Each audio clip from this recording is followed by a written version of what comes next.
So a lot has been made of what Donald Trump said during his CPAC speech this past weekend. Of course, the praise of Putin. He is running for president again. He says the attacks on Joe Biden, the attacks on our allies. But there was another thing that might be more important than any of the other things he said. And it was his attack on climate change. Something that this man, roughly 10 years ago, said was all a hoax being perpetrated by the Chinese.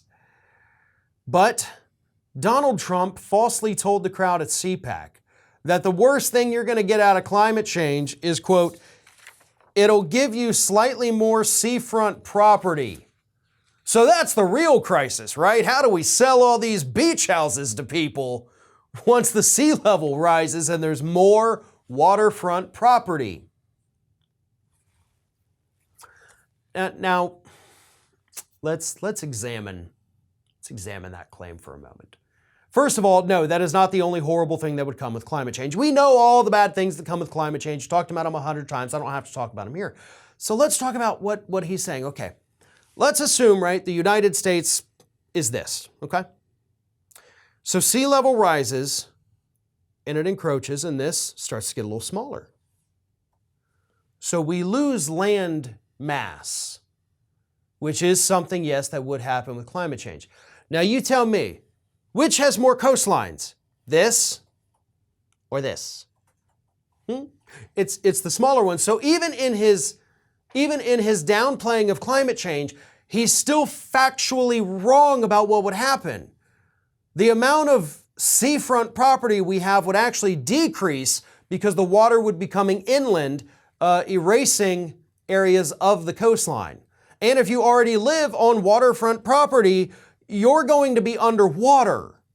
Like, we don't get more waterfront property. It takes a truly demented brain to think that that is what happens. We're already losing waterfront property. We're losing barrier islands down here in the Gulf of Mexico where people live and have their homes.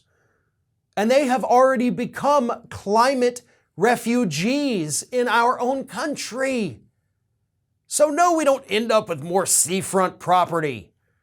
Plus, who the hell would want to buy it knowing that we're just screwing the planet over and causing sea levels to rise even further? And I know people think that, oh, the ice cap's melting, that's not gonna cause that much of a sea level rise. First of all, it would, but it maybe not as much as you think. The other problem with climate change, and this is the part that people tend to overlook, is that going back to your basic like middle school science classes, what happens to water as it warms up? It expands.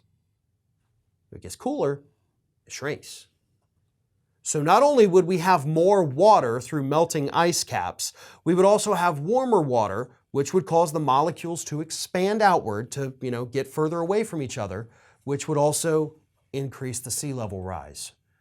So there's your basic little science lesson for today about climate change, but these comments are dangerous. They're dangerous because we're out of time. Okay, the clock is ticking. We've done nothing since we got that damning report in 2018 saying you got 12 years before the worst effects become permanent, and we have done literally nothing. And if Trump were to get back in office in 2024, that's 4 more years of nothingness, after which time's up. We're on the clock, folks. Time to do something, time to start taking this seriously, and time to throw all of these climate change denying politicians out of office for good. Thanks for watching, and if you like what you saw, don't forget to like, comment, share, and most importantly, subscribe to our Ring of Fire channel here.